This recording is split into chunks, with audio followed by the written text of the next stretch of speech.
sounds unanimous. Go ahead, Mr. Jacobson. It sounds unanimous that you guys are okay with us attending all meetings. All meetings. Is the Attorney General's office okay with that?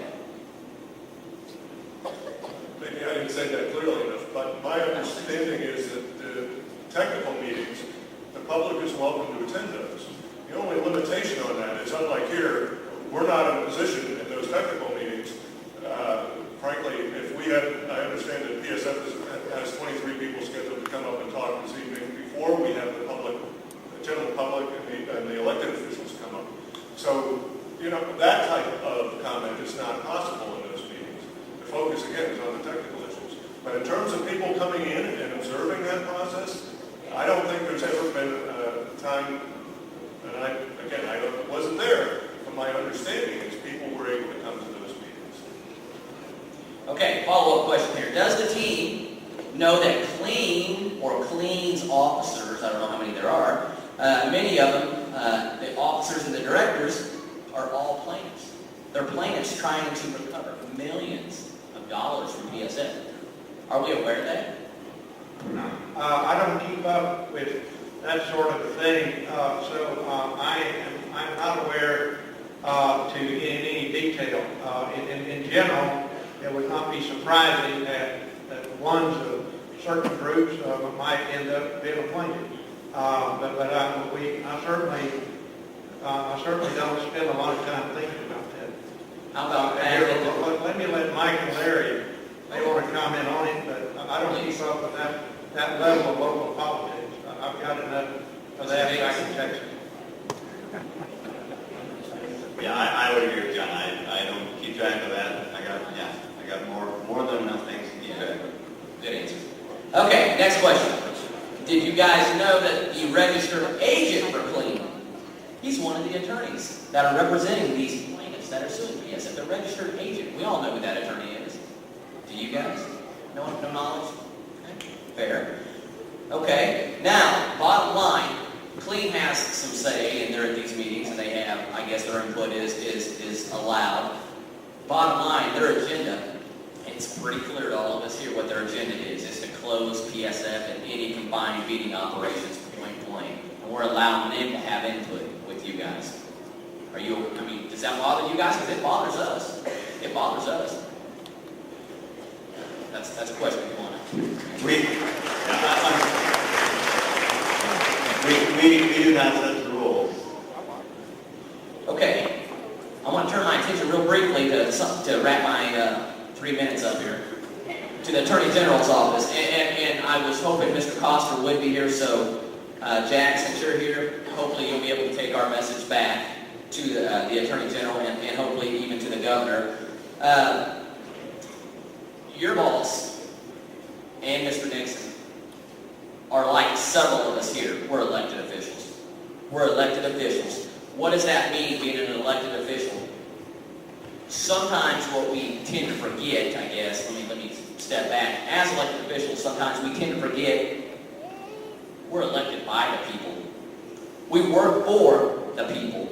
We're held accountable, and we have to answer to the people. I think sometimes we, as elected officials, forget that and need to be reminded of that concept. Where does this concept come from? It's obvious. It goes all the way back to the Declaration of Independence. That's where those principal concepts come from. And where do we see that on a daily basis as Missouri officials? We see it in the Missouri Constitution, the Bill of Rights. Let me just read a couple lines here just to refresh everybody's memories. What the Missouri Constitution, Bill of Rights states.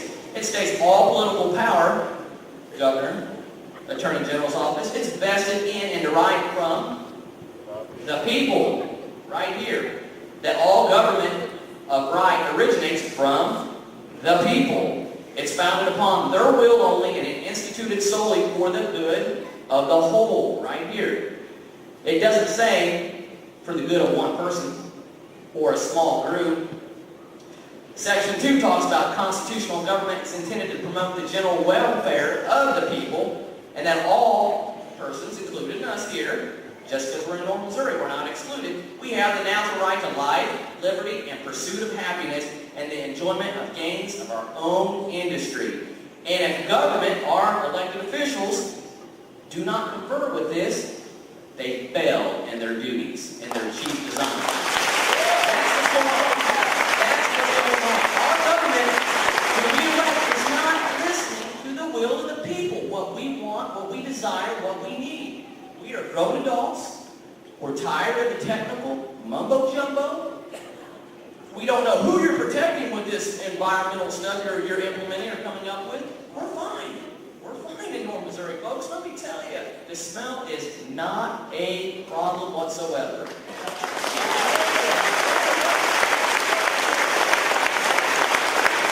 Okay, I'm wrapping it up right here. One last time. PSF supporters, please stand up. I want to make a comment while you guys are standing up here.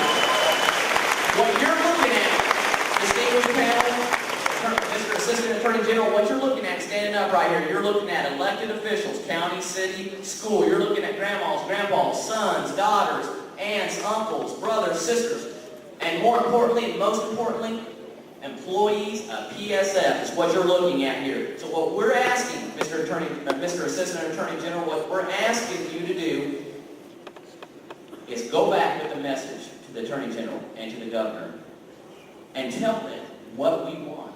And what we want is PSF to remain in our community. What we need is PSF to remain in our community. Thank you.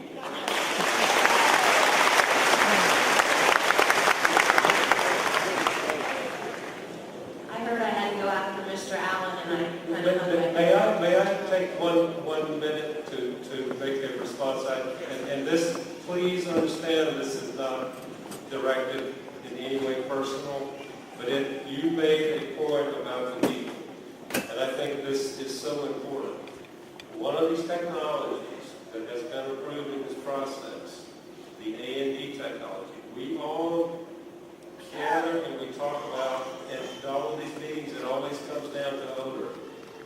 There are other environmental components associated with this consent agreement and our responsibility as a panel to make determinations on the performance of these technologies. And you repeatedly referenced the people. We very much agree with that because emissions can impact society. The A&D technology does very, very well on one of the components, and that is ammonia emissions. If you look at objective research, ammonia emissions impacts the people. The grandmothers, the kids, the parents that you referenced, it impacts them. This technology, one of the reasons that we feel strongly about the merits of the A&D technology is that it does a tremendously good job of preventing that impact. These are the types of things that we have to take into consideration on a technical basis. And then finally, I have to make reference to the comment about hard work. Sir, I grew up on a tobacco farm in North Carolina. We couldn't work on Sunday because it was not allowed because of belief. But we worked 6 days a week on that farm to make a living. Without regulations. With regulations. But we worked. We do ask that you please, Mr. Assistant Attorney General, take back our message. We're displaying loud and clear, and at the minimum, since somebody referred earlier to these technologies taking time, grant an extension, even if it's a 2-year extension, to allow this company to prove themselves and to prove that the technology they're trying to implement is the right technology. Thank you.